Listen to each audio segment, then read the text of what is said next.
자, 이번 시간은요, 교재 102페이지입니다. 102페이지 보시면 지대고찰이 되고요, 고전학파와 신고전학파, 학파별 논쟁이 나옵니다. 조금 까다로워요. 그런데 얘를 깊이 있게 알 필요가 없어요. 시험에 나오는 것만 공부하시면 돼요. 자, 정리해 보겠습니다. 그러면 여러분들은 편하게 공부하시려면 이제 강의 노트 보시면 돼요. 강의 노트. 자, 강의 노트 보시면 지대 논쟁이 나와요. 지대 논쟁.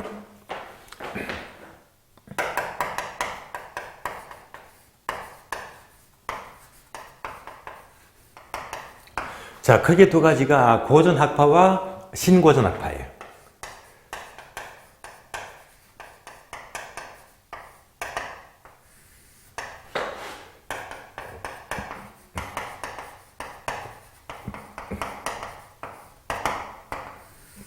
얘들은 까다로워요.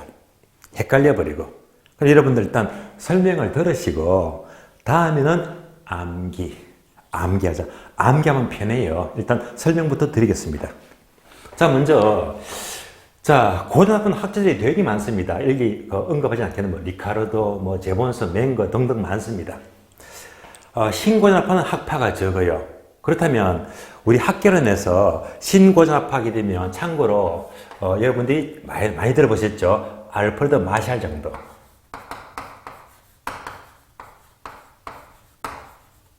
그래서 이제 마샬 하게 되면 신고전학파고 나머지는 대부분 고전학파에 속합니다.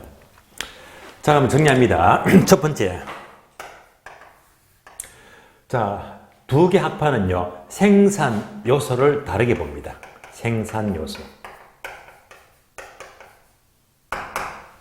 그러면 고전학파는요, 생산의 요소 하게 되면 3분법 세 가지. 자, 세 가지 잘 아시죠? 토지, 자본, 노동. 그래서 토지, 자본, 노동.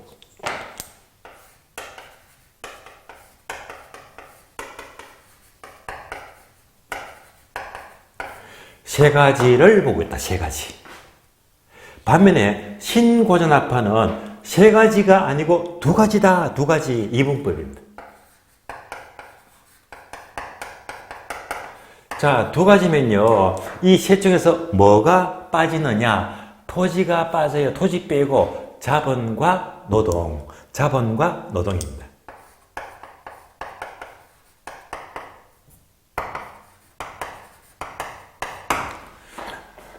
이런 차이점이 있다. 생산 요소를 세 가지로, 두 가지로 다르게 보고 있습니다. 그래서 이제 요즘은 출제가 된 적이 있습니다. 세 가지더라. 두 번째. 지대의 성격입니다. 자, 고전학파는 지대를 뭘로 보느냐? 바로 잉여로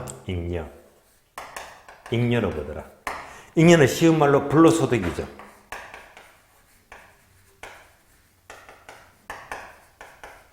그래서 고전학파는요, 임대료, 지대를 받게 되면 얘가 땅을 빌려주니까 가만히 그냥 다 들어오는 불로소득입니다. 잉여가 되고요. 그런데 신고전학파가 보기에는 지대는 잉여가 아니라 생산비의 일종으로 보고 있습니다. 잉여가 아니라 바로 생산, 요소비용, 줄여서 생산비가 돼요.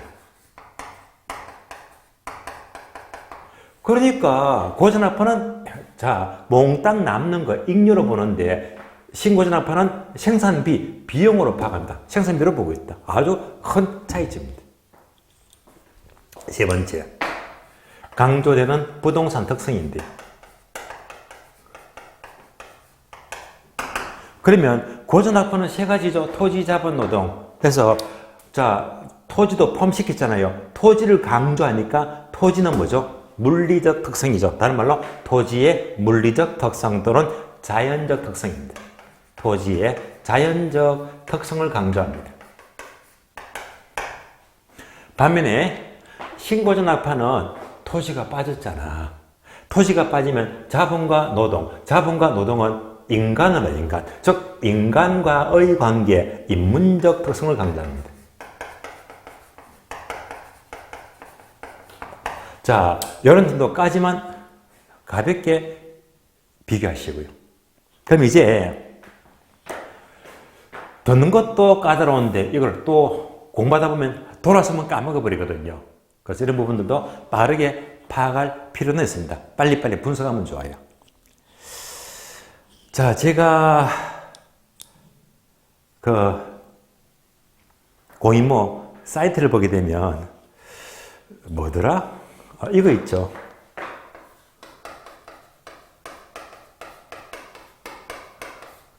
열품타. 하는 분 아실 거예요. 열품타. 요거 AB죠, 그죠? 이거 보니까 다들 뭐 시간별로 막 경쟁을 많이 하시더라고요. 열품타. 우리 공인모 회원님들이 많이 이제 서로 어울려서 경쟁하듯이 공부를 하고 있는데 제가 보기엔 참 보기 좋아요. 참 보기 좋아요. 그래서 이제 참 이렇게 공부하면 얼마나 재밌을까. 저도 공부하고 싶네요, 갑자기. 예.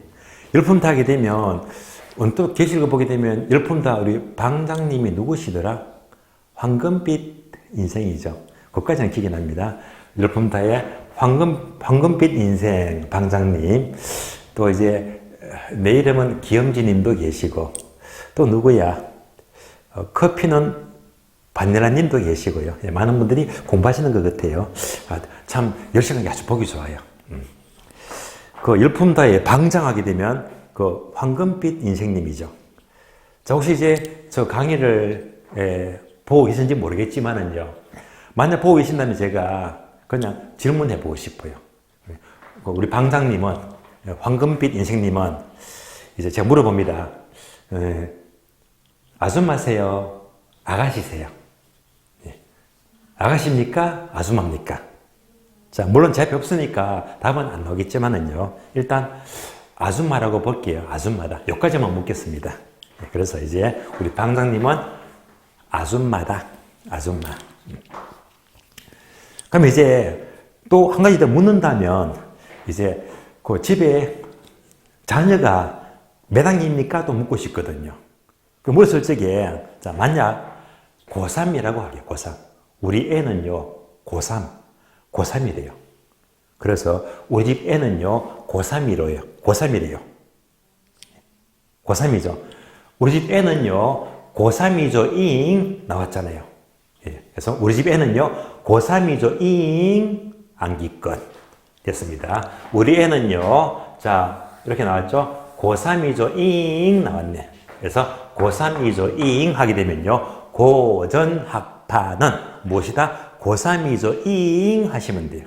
그래서 자, 고3이죠. 잉 고전학파는 3분법 세 가지 지들을 잉여로 본다. 고3이죠. 잉 암기 끝. 네. 그래서 이제 고3이죠. 잉 하게 되면 그대로 정리가 되어버립니다. 요것만 출제가 돼요. 요것만. 딴 거 안 나와. 아시겠어요? 그러면 이제 고3이죠. 잉 하게 되면 나머지는 따라서 비교하면 되겠지. 그러면 신고전학파는 바로 2분법이고 신고전학파는 잉여가 아니라 생산비로 보고 있더라. 이렇게 정리되시겠죠. 자, 그래서 이제 황금빛 이신님을 통해서 고3이죠. 잉을 암기했습니다. 여기까지. 자, 열품타 회원님들 정말 열심히 하시고요. 다들 모두 합격을 하시기 바랍니다. 자, 힘껏 응원해 드릴게요. 자, 그러면 이제 고3이죠. 잉 나왔습니다. 여기까지 보시면서 양자 비교 끝났습니다. 책을 보겠습니다. 자, 책을 보시면 102페이지죠. 102페이지. 1번. 고전학파는 기업번 한줄 밑줄 하세요. 생산 요소를 자, 고3이죠. 잉 3문법이죠. 토지, 노동, 자본 세 가지로 보고 토지의 자연적 특성을 강조하여 토지와 자본을 구별하고 있죠. 여기까지 지문이 출제된 적이 있고. 자, 니은번 내려가세요. 자, 지대 성격이죠. 니은번은요, 맨 첫 줄 끝에 보시면 지대는 뭘로 본다? 고3이죠. 잉여로 본대. 잉여 동그라미. 그래서 잉여를 보고 있습니다. 자, 이상으로 지대 논쟁 마치겠고요. 그러면 이제 103페이지 보시면 103페이지. 자, 103페이지 보시면 지대론입니다. 자, 지대론하기 위해 이제 지금부터 학자와 학설임입니다. 1번 리카르도의 차액지대 한 장 넘어가요. 넘어서 2번 튀넨의 위치지대 3번 마르커스의 절대지대 요 세 가지는요 반드시 정리가 돼요. 대표적인 지대가 되면요 방금 봤던 세 가지입니다. 자, 세 가지를요 여러분들이 강의 노트 보시면서 옮겨서 보도록 할게요. 옮겨서 봅니다.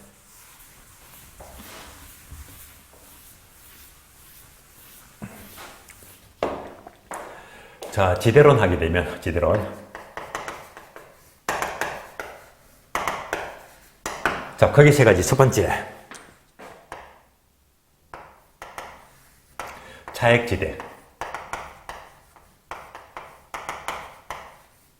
자, 학자가 리카르도가 되고요. 데이빗 리카르도다.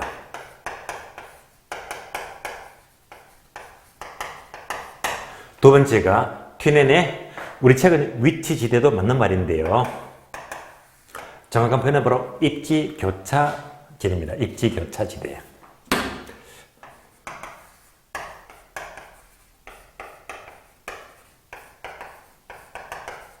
학자는 튀넨. 튀넨의 입지교차지대. 세 번째가 마르커스의 절대지대.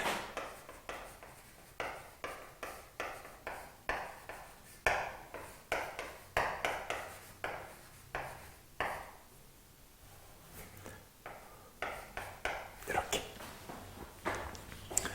세 가지가 지문이 잘 나옵니다.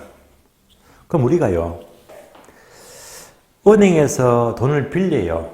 은행에서 돈 빌리는 것을 차입을 한다라고 하죠. 차입. 나왔네. 은행에서 돈 빌려 차입하자. 차입하자. 차입. 그런데 차입하는데 어디서 돈 빌려? 은행이 아니고 절이다. 절이다. 절에서 차입하자 해서 차입절. 차입절 세 가지입니다. 그래서 지대론 하게 되면 차입절. 차입절 세 가지입니다. 자, 그러면요, 여러분들은 차입절 세 가지인데요, 학자도 꼭 연결해야 됩니다. 요즘은요, 학자를 바꿔서 물어. 차액지대에다가 튀는 집어넣어버리면 틀리잖아요. 학자를 바꿔서 물어요. 그래서 학자도 반드시 연결해야 됩니다. 차입절. 자, 지금부터 하나씩 봐요. 하나씩. 자, 리카르도는 차액지대로인데요. 그러면 이렇게 보게 되면 차액지대가 뭡니까? 하게 되면요. 리카르도는 자, 이 농경지 종류가 두 가지죠. 우등지와 열등지가 있어요.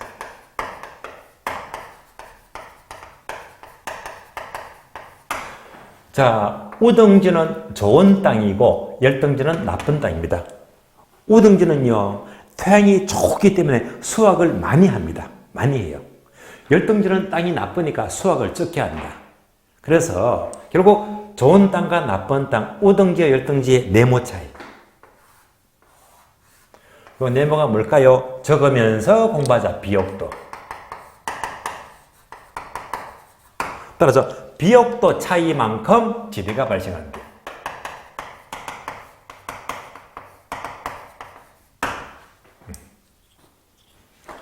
따라서 좋은 땅, 나쁜 땅, 비옥도 차이만큼 지대가 발생한다. 그래서 뭘 강조하죠? 비옥도를 강조한다. 비옥도. 비옥도를 강조해요. 비옥도. 자, 그러면 잘 보세요. 비옥도만 강조하다 보니까 어떤 문제가 생겨? 위치 문제를 경한시하죠. 위치 문제를 경시한다. 위치를 경시하는 거예요. 뭘 강조해? 비옥도. 다음에 열등지가 나쁜 땅이죠. 나쁜 땅이다. 나쁜 땅인데 가장 나쁜 땅은요, 최열등지. 최열등지는 가장 나쁜 땅이에요. 이를 똑같은 말로 한계지라고 그래. 한계지. 한계지. 가장 나쁜 땅은 리카르도를 보게 되면 얘는요, 지대가 없어. 지대가 발생하지 않습니다. 지대가 발생하지 않는다. 이것도 문제가 돼요. 왜? 가장 나쁜 것도 현실은요, 한 달에 10,000원은 내 지대가 생겨야 되는데 얘는 없다고 하잖아요. 그래서 결론, 차익지대는요, 비옥도 차이만큼 지대가 발생하다 보니까 비옥도만 강조하니까 위치를 등한시하고 있고, 가장 나쁜 땅 최열등지는 지대가 없더라. 이런 문제가 생겨요. 이 내용을 책을 보고 확인해요. 자, 책을 봅니다. 책을 보시면요, 103페이지. 동그라미 1번. 리카르도의 차익지대는요, 기억번. 리카르도가 주장한 것으로서 밑줄입니다. 우등지와 열등지의 차액 밑줄. 얘가 지대가 되고요. 또 끝에 보시면요, 색칠 문장 밑줄 하세요. 지대가 발생하는 근거를 비옥한 토지의 희소성, 그리고 수학체감 법칙을 전제로 성립이 되고 있습니다. 디귿번 내려가요. 자, 디귿번은 색칠 단어만 밑줄 하세요. 디귿번. 최열등지 한계지 밑줄. 한 줄 내려가서 지대가 발생하지 않는다 밑줄. 한계지는 지대가 발생하지 않는다고 했잖아요. 다음 페이지 넘어가죠. 자, 두 번째 줄 미음번 보게 되면요, 차액지대는요, 토지의 밑줄입니다. 위치를 경시, 위치 문제를 경시한다 밑줄 하시고, 또 한 줄 내려서 또 반복 밑줄입니다. 최열등지에도 지대가 발생함을 설명하지 못하는 한계를 갖고 있다. 여기까지를 확인하시면 돼요. 그래서 여기까지가 바로 리카르도의 차액지대. 어려운 말은 없습니다. 비옥도를 강조합니다. 다음에 입지교차지대는요, 입지교차지대. 입지교차지대. 104페이지죠. 동그라미 2번입니다. 튀넨의 입지교차지대가 바로 위치지대, 똑같은 말인데요.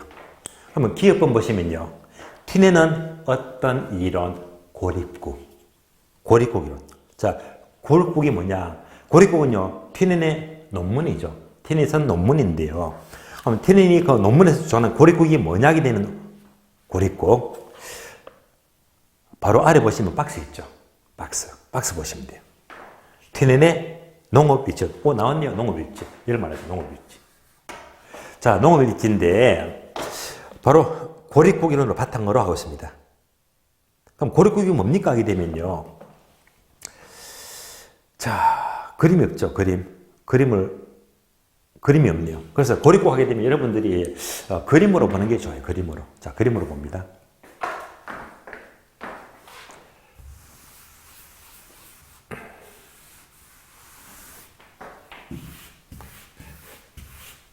자, 고립국이 이렇게 생겼어요.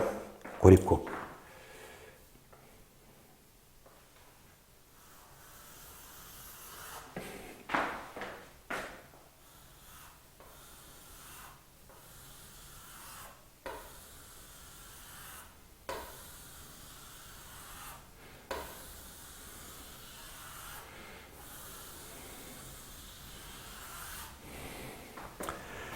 자, 반동심은 요 그림으로 튀넨의 고립국 모델입니다. 고립국. 그러면 이제 한복판이 바로 중심지. 얘가 중심지. 그러면 이제, 자, 6개죠. 하나, 둘, 셋, 넷, 다섯, 6개. 자, 그래서 거리에 따라서 가까운 거리, 먼 거리, 거리에 따라서 경작 활동이 달라집니다. 경작이 달라진다. 그러니까 중심지 가까운데 여기서는 어떤 농사를 짓죠? 주로 채소 또는 과일이다. 채소나 과일과 같은 과수원 농사를 짓습니다. 과수원 농사이다. 반면에 중간에 건 뭐 생략하고요. 가장 멀리 있는 여기서는 어떤 농사를 짓더라? 버터나 치즈와 같은 이 낙농업 농사를 짓습니다. 낙농업이다. 그래서 이제 가까운 거리, 먼 거리에 따라서 경작 활동이 달라집니다. 달라져요. 얘가 어떤 모델이다? 고립국입니다. 그럼 잘 보세요. 상식적으로 얘는 뭐지? 가까운 거리. 가깝잖아요. 얘는요, 멀리 있지. 먼 거리다. 그러면 자, 가까운 거리는 가까이 있으니까 수성비가 많아요, 적어요? 예. 가까이 있으니까 수성비가 적다. 수성비가 작게 들어가요.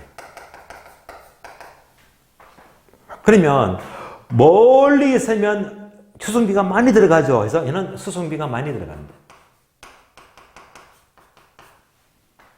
다 아시는 거잖아요. 다시.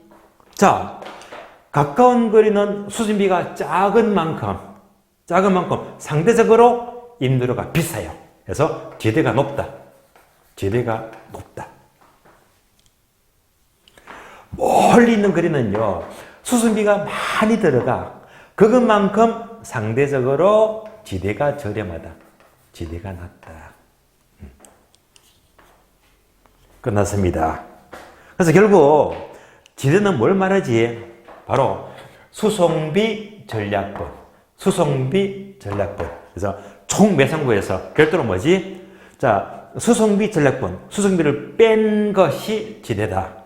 수송비 전략분이 지대가 된다. 따라서 이렇게 보게 되면요, 지대랑 수송비, 얘는요 화살표가 반대로 움직이죠. 수송비가 작으면 임대료가 비싸고 많으면 임대료가 싸더라 해서 무슨 관계? 반비례 관계. 요 모델이 바로 고립국 모델입니다. 그럼 그림 보게 되면 이제 박스 보세요. 책을 보시면. 자, 책을 보시면 박스에 있죠. 그리고 2번 내용. 자, 내용 보게 되면 또 1번, 2번, 3번 있잖아요. 1번을 집중하자. 밑줄 하세요. 지대란 매상고에서 생산비와 수송비를 뺀 것 밑줄. 계속 밑줄 하세요. 수송비 전략이 지대를 형성 밑줄. 자, 지대가 뭐랬죠? 수송비 절약분입니다. 수송비 절약분. 자, 여기까지 보시면서 이제 강의 노트를 보세요. 강의 노트. 자, 이제 입지 교차지각이면요, 네모되어 있죠. 자, 네모 채울 수 있겠죠? 네모가 뭐지? 수송비 전략분이 화살표 지대가 되는데, 지대는 수송비 전략분입니다. 그러면 이제 아래 보니까 박스에 공식이 보여. 지대 공식입니다. 옮겨서 볼까요? 지대. 자, 지대 이꼴 총 매상고에서 생산비 빼고 수송비 빼고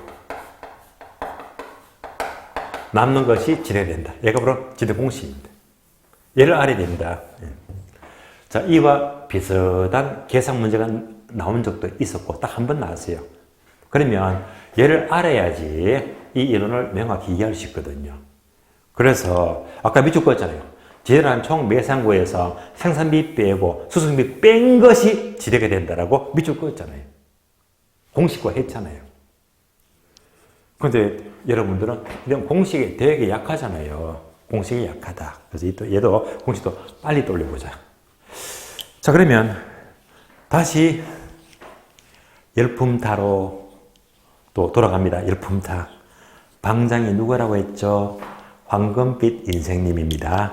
다시 황금빛 인생님한테 또 질문합니다. 질문해요. 자, 만약 황금빛님께서는 굉장히 목이 말라. 목이 엄청 말라요. 목이 마른데 제가 두 가지를 권합니다. 하나만 선택하시면 돼요. 목이 되게 마른데 콜라 마실래요? 생수 마실래요? 예. 생수 마시기도 대답했죠. 누구나 생수 마실 거예요. 예. 따라서 목이 마르다. 예. 생수를 마시도록 했거든요. 예. 그러면 앞서 안개했잖아요. 예. 아가씨다, 아줌마다. 아줌마라고 했죠.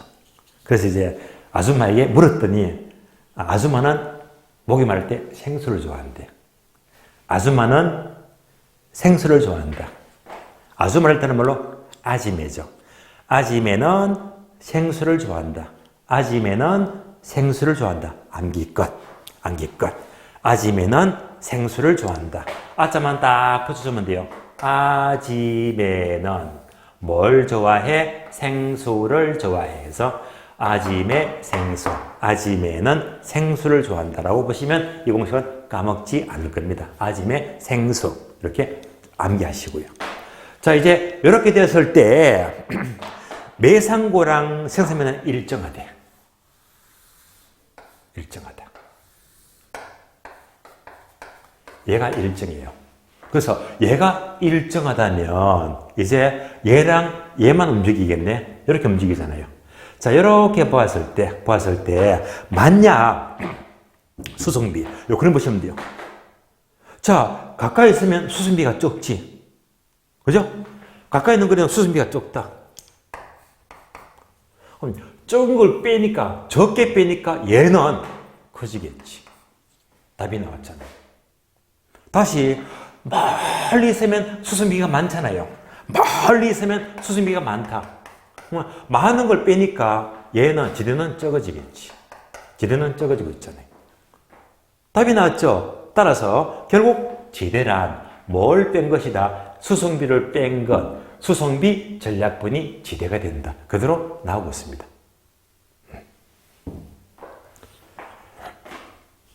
자, 계속 반복합니다. 왜? 시험이 자주 나오니까. 그럼 결국 지대가 뭐라고 했죠? 수성비 절약분이죠. 수성비 절약분. 지대는 수성비 절약분이다. 그런데 우리 시험은요, 수성비를 싹 지워버리고 뭘 집어넣어? 생산비 절약분. 그래서 여기다가 생산비를 집어넣어. 속지 마세요. 따라서 지대는 생산비 절약분 X. 틀린 말입니다. 잘 속아요. 지대는 생산비 절약분 틀렸고 수성비 절약분이다. 바뀐 단어 속지 마세요. 그리고 이때 수성비는 가까우면 적게 들어가고 멀면 많잖아. 얘가 뭐지? 거리를 강조. 거리. 다른 말로 위치. 따라서 얘는요, 다른 말로 위치를 강조합니다. 위치. 다른 말로 거리. 위치나 거리를 강조하죠. 따라서 위치를 강조하니까 얘를 다른 말로 위치지대설. 위치지대설입니다. 이렇게도 불러요.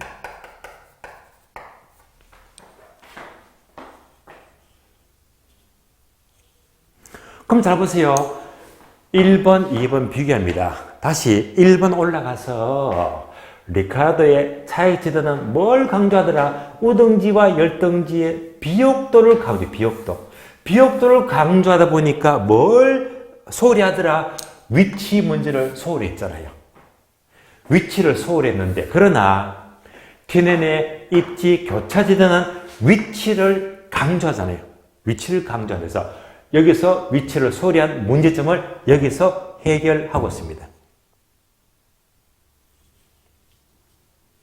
그래서 여기까지 보시면서 이제 다시 책을 확인하죠. 책을 봅니다. 자, 책을 보시면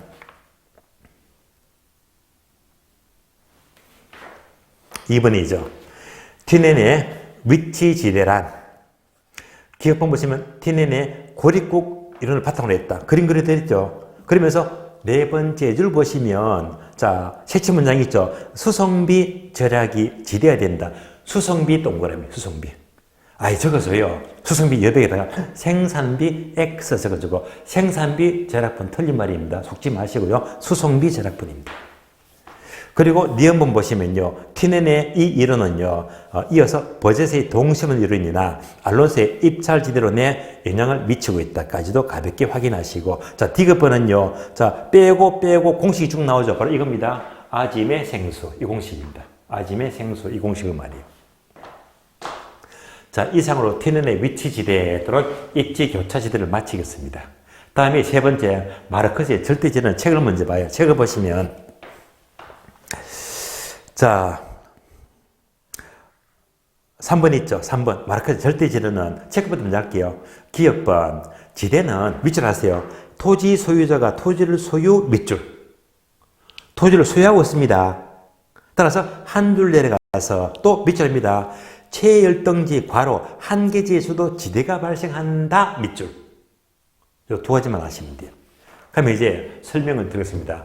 마르크스의 절대지대는 여러분이 강의 노트를 보시면 돼요. 강의 노트 보게 되면 자본주의 사회가 납니다.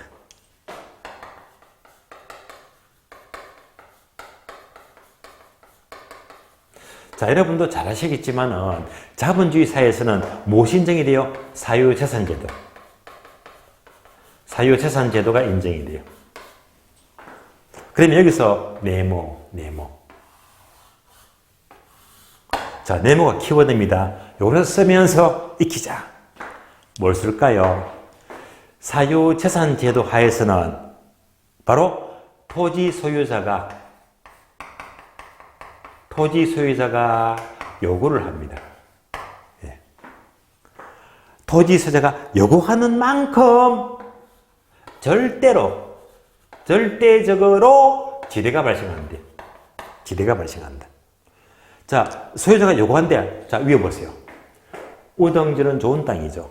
좋은 땅은 한 달에 100만 원 내. 많이 요구하잖아요. 열등지는 나쁜 땅이죠. 나쁜 땅이니까 열등지는 한 달에 10만 원 내 요구하잖아요. 그러면 최열등지는 가장 나쁜 땅이잖아요. 가장 나빠도 지대가 생겨야지. 얘는 한 달에 10,000원만 내. 이럴 수 있잖아요. 따라서 결국 소유자가 요구하는 만큼 100만 원 내, 10만 원 내, 10,000원 내 요구하는 만큼 지대가 발생하는데 얘가 절대 지대설입니다. 따라서 소유자가 요구하는 만큼 지대가 발생하더라. 그러니까 가장 나쁜 땅도 한 달에 10,000원 내. 이런 식으로 최열정에도 지대가 발생하잖아요. 따라서 차익지대는요 지대가 발생 안 한다고 했는데 얘가 절대 지대로 넘어가게 되면 아무리 나쁜 최열등지도 지대가 발생한다고 했죠. 발생하더라. 그래서 이 문제를 전부 다 해결하고 있습니다. 여기까지가 절대 지대. 그래서 우리 시험은 또 이렇게도 묻잖아요. 어떻게? 자, 자본주의 사회에서 소유자가 요구하는 만큼 지대가 발생한다. 이것을 독점지대라고 한다. 아니지. 독점지대가 아니고 절대지대라고 한다. 바꿔서 묻잖아요.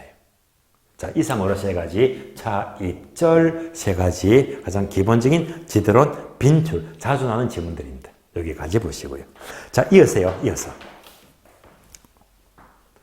자, 105페이지 보시면 동그라미 5번 있죠. 알론소의 입찰지대. 한 장 넘겨서요. 마샬은 신고전압파죠. 신고전압파. 마샬의 준지대. 7번 파레토의 경제지대. 자, 이런 것들은요. 좀 지역적인 내용이면서도 알아야 되기 때문에 이런 파트는요.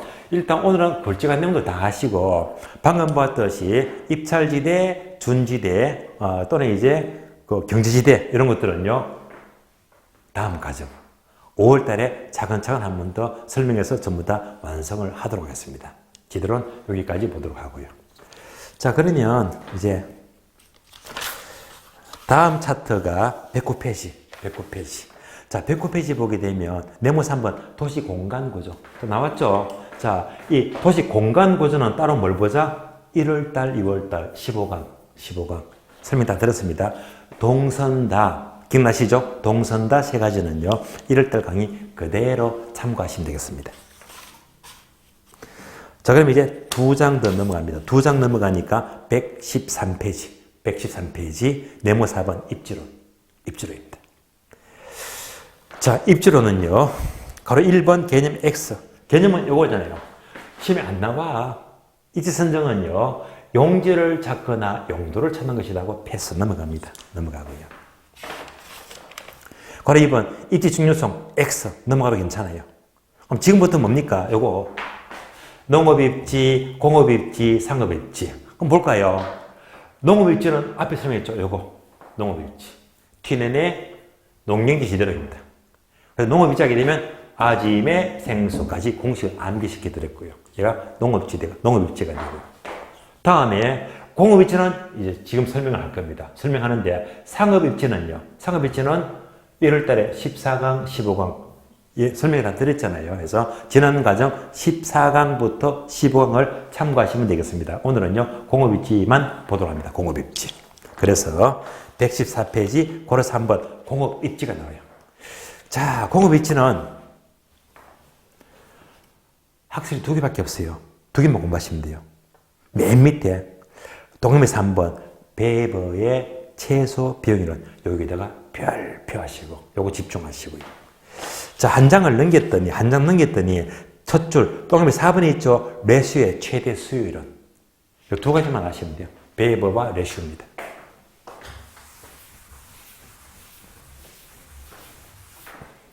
베이버와 레슈. 자, 베이버, 레슈 하게 되면 지금부터 강의 노트 보시면 돼요. 공업 일지.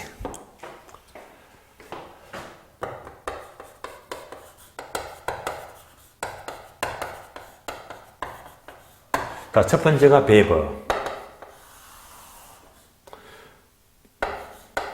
바로 최소 비용이라는 얘기죠.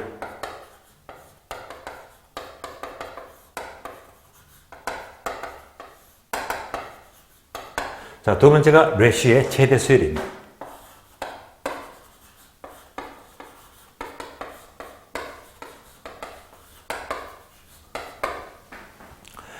학자가 베이버가 되고 베이버.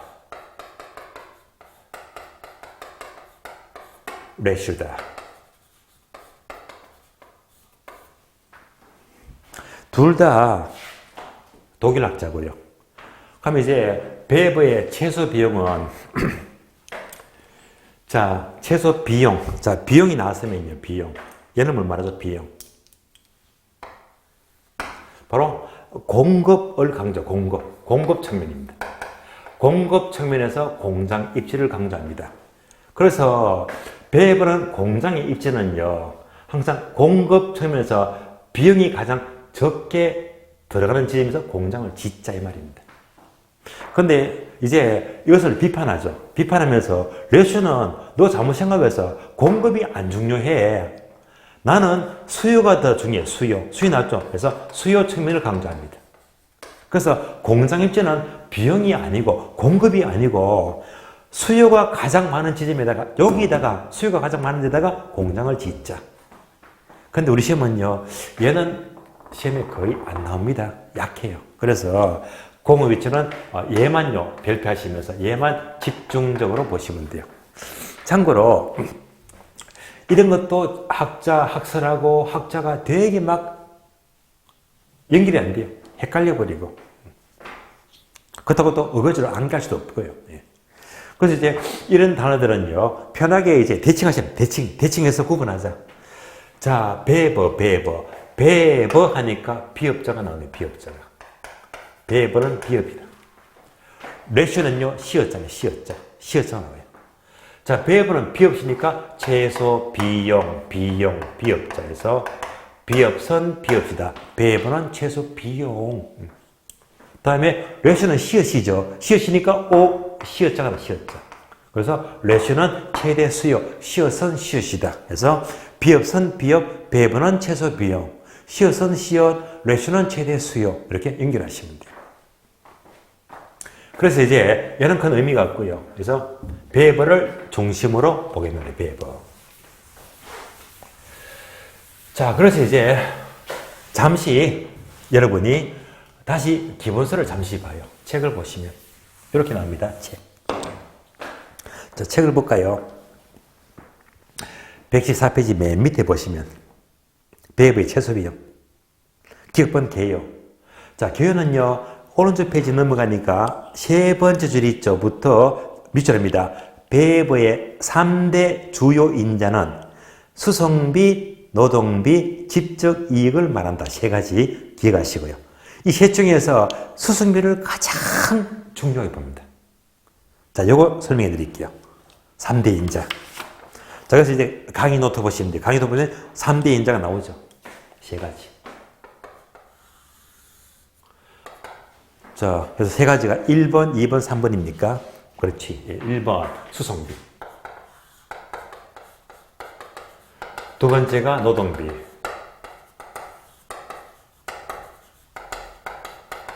세 번째가 집정력입니다.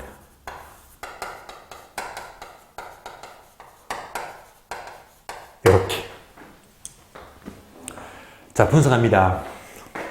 베이버의 세 가지 주요 인자가 하나, 둘, 셋.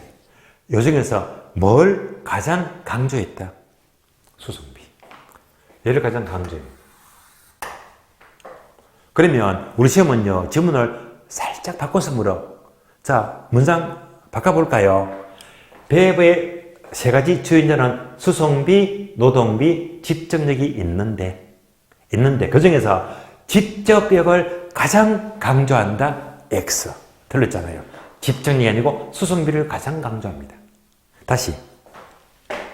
자, 세 가지를 우리가 상식적으로 보게 되면요. 공장이 입지하려면요. 가능한 수송비는 적어야 되겠지.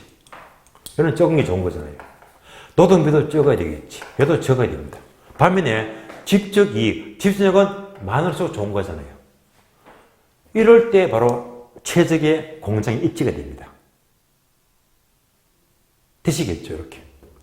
자, 그런데 최근 시험에서는 이렇게 나왔습니다. 배버의 최소 비용은 거기에 이렇게 세 가지가 있는데 세 가지 모두가 최소. 세 가지가 모두가 작아야 된다 하면 얘가 틀렸잖아요. 얘는 많아야 되잖아요. 이렇게도 지문이 나온 적이 있습니다. 자, 그래서 이 셋 중에서 배버는요, 수승비를 가장 강조하는데 이때 바로 수승비는요, 최소 운송비를 말해요. 최소 비용은 바로 최소 운송비를 강조합니다. 자, 이때 최소 운송비가 뭐냐? 최소 운송비. 얘는요, 강의 노트 보시면 이렇게 나와 있죠. 원료 더하기 제품이다.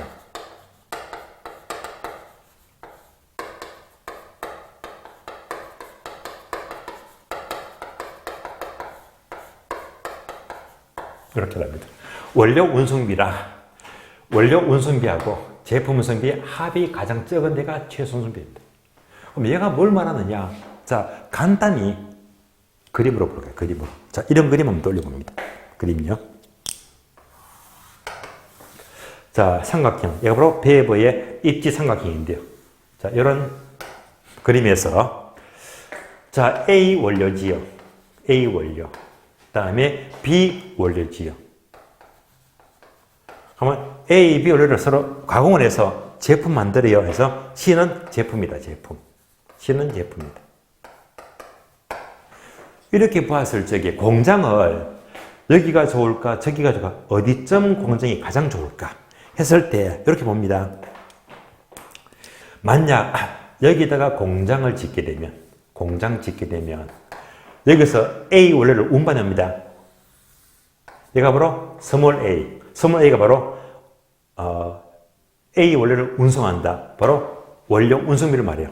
원료 운송. 다음에 B 원료도 옮겨오자. 이때 스몰 B는요, B 원료 운송비를 말한다. B 원료 운송비다.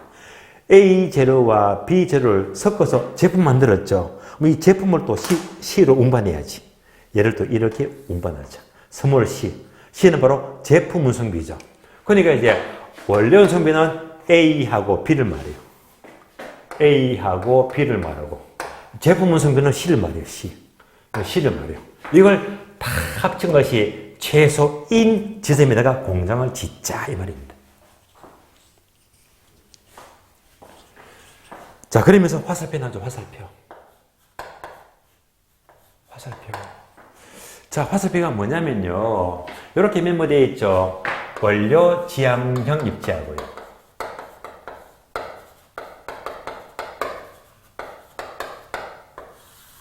다음에 시장 지향형 입지가 나와요.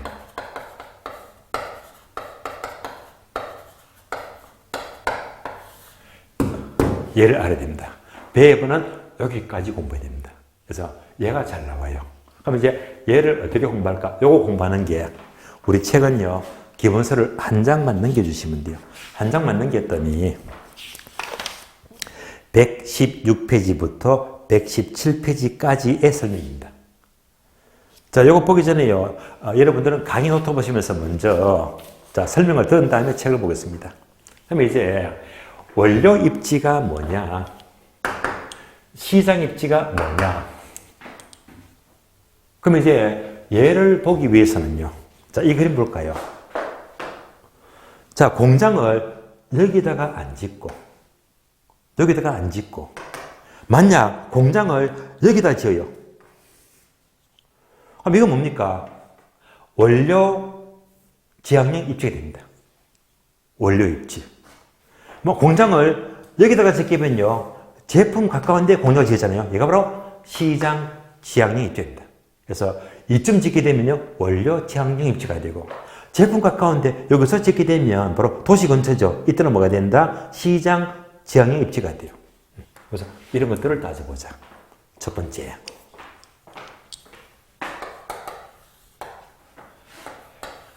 자, 네모가 나와요. 네모. 지금 앞으로 자주 봅니다. 네모. 요거 메꾸자. 네모.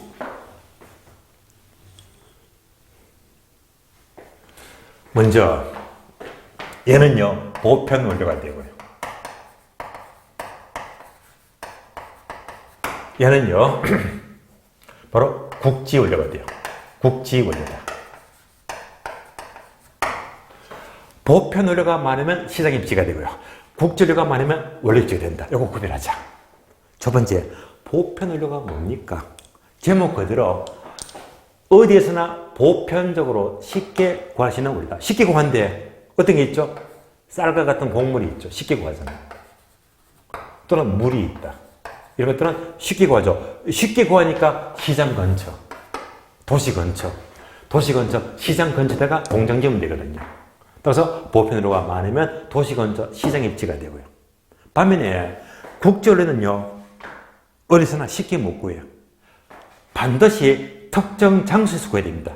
국지적이죠, 국지적. 이를 다른 말로 편제 원료라고도 불려요. 편제 원료. 그러면은요, 반드시 특정 장소에 가야 됩니다. 어떤 게 있죠? 광물. 따라서, 자, 광물이 많으면 공장 어디다 짓죠? 강원도 가서 광물 키워서 공장 지어야 됩니다. 따라서 보편원료가 많다. 이럴 때는 도시 근처 시장 입지가 되고, 북지원료, 편지원료가 많으면 강원도 가서 공장 짓자는 말입니다. 되시겠죠? 다음에 두 번째.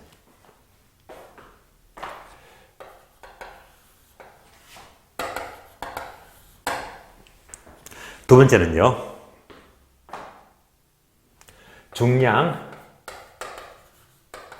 네모, 산업이다. 중량, 네모, 산업이다.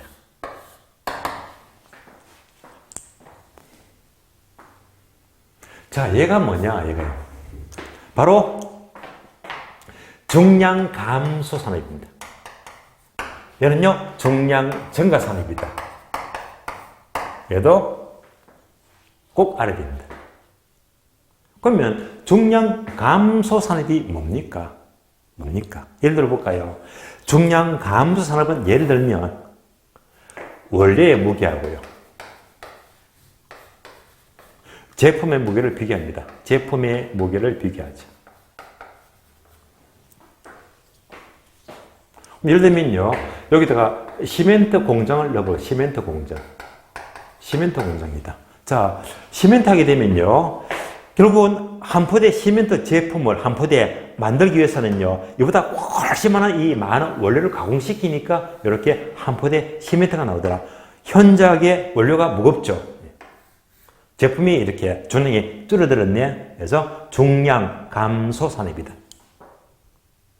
이런 중량 감소 산업, 시멘트 공장은 서울에 없잖아요. 서울에 없고 어디 가서? 바로 강원도 가서 공장 짓자. 원료 지향 입지가 됩니다.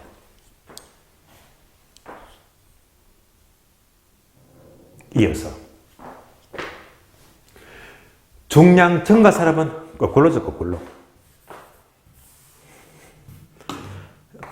제품이 무거워요. 무거우니까 중량 증가 산업이다. 대표적인 예가 바로 청량음료, 맥주 공장입니다. 자, 맥주는요, 원료가 물이지, 물하고 보리. 물이고요. 자, 이를 통해서 맥주를 만들었더니 맥주 한 병이 나와요. 병이 무겁잖아요. 그래서 제품은 훨씬 더 무겁다. 중량 증가 산업이다. 이런 맥주는 공장 멀면 곤란하지. 운송이 어려우니까. 따라서 중량 증가 산업은 제품이 무거우니까 도시 근처, 시장 근처에다가 공장을 지어야 됩니다. 되시겠죠? 해서 여기까지는 빨리 돌아야 됩니다. 그래서 보편의료가 많으면 시장 입지, 국제의료가 많으면 원래 입지, 중량 감소 산업은 원래 입지, 중량 증가 산업은 시장 입지가 돼요. 여러분 요즘 사시다가 이런 얘기 많이 들었죠. 특히 부모님이나 가까운 사람한테 절대 사회생활 하면서 절대 보증 서지마. 혹시 여러분들 보증서 보신 분 계십니까? 계신다면 결과는 나빴죠. 안 좋아요. 저도 예전에 살다 보니까 저는 이제 가까운 친구 또는 이제 친척 보증을 한 번, 두 번 썼거든요. 그게 딱 아달이 되더라고요. 딱 걸려버렸습니다. 내가 보증서는 전부 다 내가 덮어서 내가 다 변질을 했거든요. 그것도 돈이 몇백도 아니고 몇 천만 원인데. 절대 보증 쓰지 마세요. 만약 보증을 쓴다면요, 일단은 내가 갚는다는 각오로 쓰는 게 좋습니다. 절대 쓰지 마세요. 박살납니다. 자, 그래서 보증 쓴다, 안 쓴다, 쓰지 말라고 했어요. 만약 보증을 쓴다면, 보증 시에는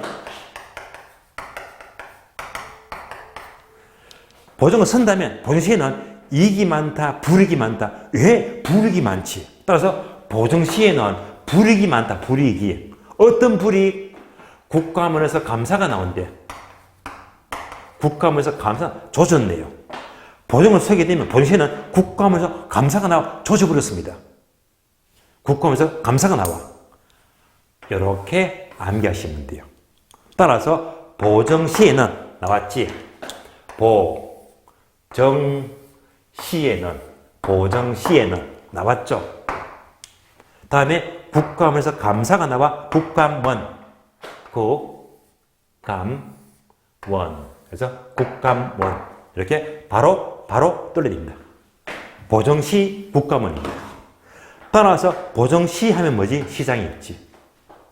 시장입지 되기 위해서는 어떤 원료? 보편 원료가 많으면 중량, 증가 산업이다. 그래서 보편 원료가 많으면 다음에 증가 산업이면 시장입지, 보증시. 국감원, 원래 입지죠. 어떤 원료? 국지 원료가 많으면요. 어떤 산업이다? 중량 감소 산업이면 국감원, 원래 입지가 돼요. 국제원료가 많으면 감소 산업은 원래 입지, 국감원. 그래서 보증시, 국감원. 보증시, 국감원. 얘가 질문 잘 납니다. 여기까지. 암기했고요. 자, 초과적인 내용들은요, 조금 쉬었다가 다음 시간에 이어서 설명을 드리겠습니다.